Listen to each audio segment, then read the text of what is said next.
Welcome to the world's first straight talk Solarcast. This is your go-to podcast for answers about solar.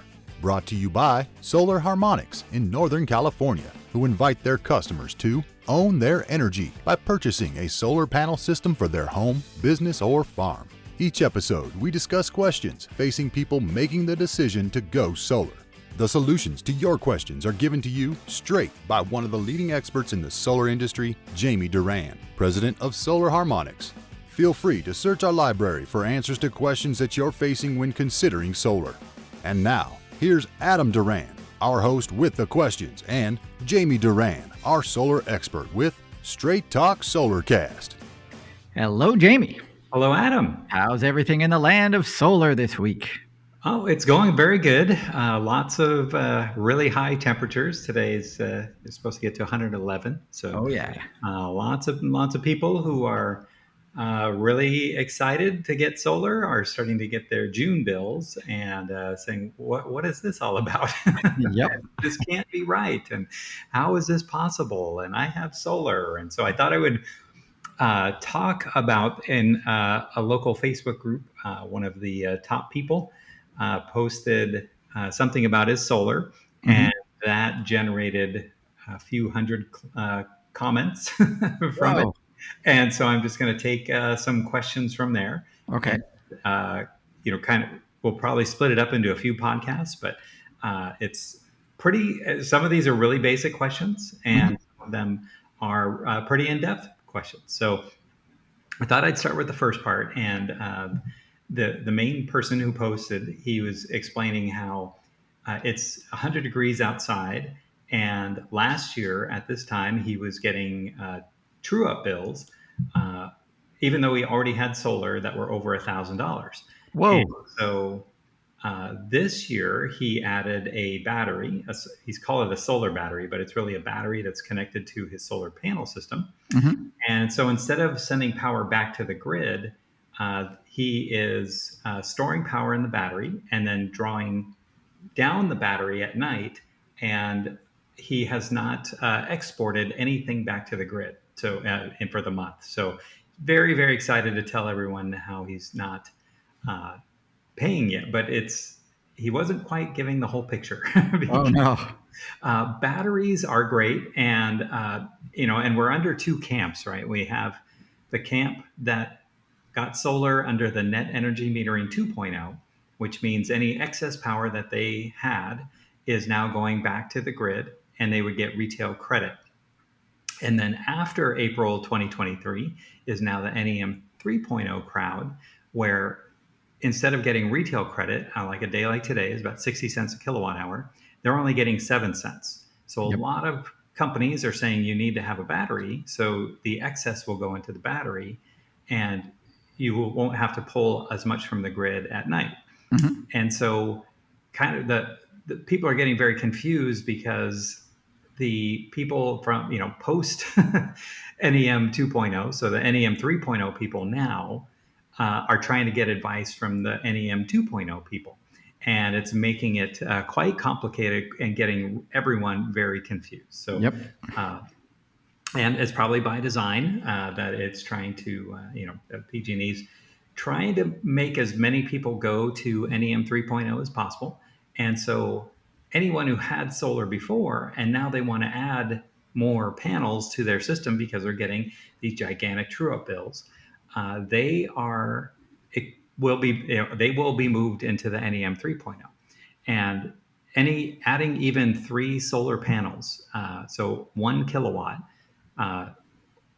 to your existing solar moves your system into the NEM 3.0 plan. Yikes! And so there's lots of people who are saying, I need to get a battery, but batteries don't generate more power. I have to make that really clear. They don't generate more power. Excess power either goes back to PG&E or it goes into the battery. And once the battery is full, the further excess goes back to PG&E. What credit you get goes back to, if it's retail, so NEM 2.0, then you can use that power for nighttime or even next month or the following month, and it accumulates for 12 months. So if you have a $500 credit that you generate in summer and you somehow keep it all the way to winter and it's 12 months later and you're like, woohoo, PG&E is going to send me $500. They do not. They discount that back to the wholesale rate of 2.9 cents. And then that 2.9 cents gets, so your $500 turns into about $55. And then that's credited to the natural gas bill. So it's really not, it's still, batteries aren't going to help with the true up as much as they're going to help with storing power for the NEM 2.0 people. Storing power is great.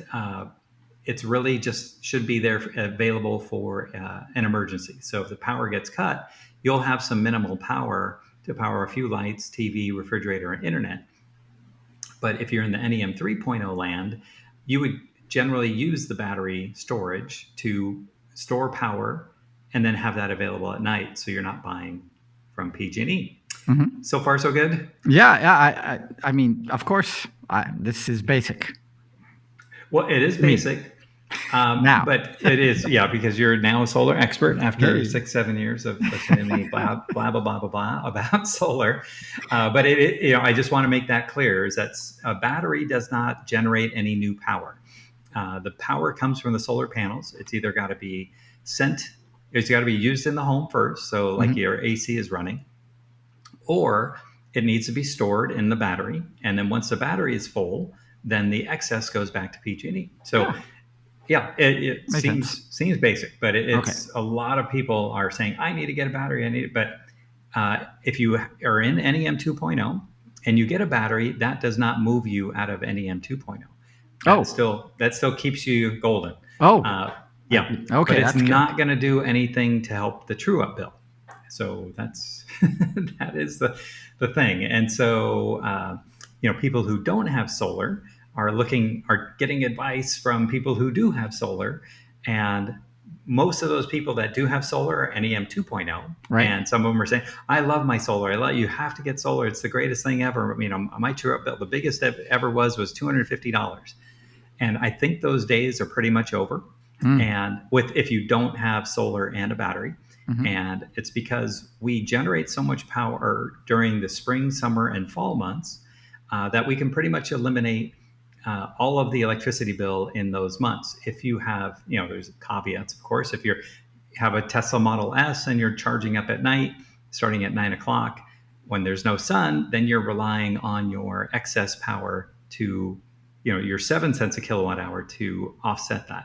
Right. The good news is if you're in that category and you're under NEM 3.0, there is a new PG&E rate plan called the E-ELEC, where that rate plan, it's really cheap from 12 a.m. to 3 p.m. And it's only like 10 or 12 cents a kilowatt hour. So it might make sense to investigate switching over if you're in one of those really high, I need to use a lot of power during the after 9 o'clock or 12 o'clock, and you can charge up your Tesla during 12 o'clock. Because if the rate is only 7 cents for solar that you're getting back on the excess, and they're charging you 10 cents, that's a pretty close offset. So that's one of our new recommendations. It's so complicated. I think that's the whole point of this, is that it's people are, who did you use and all of that kind of stuff. And that's great. And unfortunately, a lot of the companies that are listed are no longer in business. And so it's I've seen that. Yeah, it's really tough because, a lot of those companies are, they kind of, when they get a lead, now they sell it to an aggregator, and then that aggregator sells it to another company, and who the person starts with is not the person who they end up with. So it's all kind of crazy. And then, people are asking, well, if people are on the thread are complaining, my true up bill is $5,700 and I have solar, I need to get a battery. We've already covered, batteries don't make power. Only the solar energy or the pulling it from the grid is how you can get more power. But $5,700 means there might be an issue with your solar panel system. And to check, if it was me, I would check with the company that installed it, and is this working correctly? And we get that all the time where people are contacting us saying, there's just no way. My true-up bill is $8,000. I have 30 solar panels, and there's just no way. And then we find out later, they added a Tesla Model S or a Cybertruck, or they've now switched to a heat pump. And the electric heat pumps are great. They save a ton of money on electricity. They're more efficient, but they run only on electricity. So they're a new solution, not really that new. Refrigerators have been using heat pumps forever, but they run on electricity. They get rid of most of the natural gas bill, and they will be required. I just checked this before the podcast.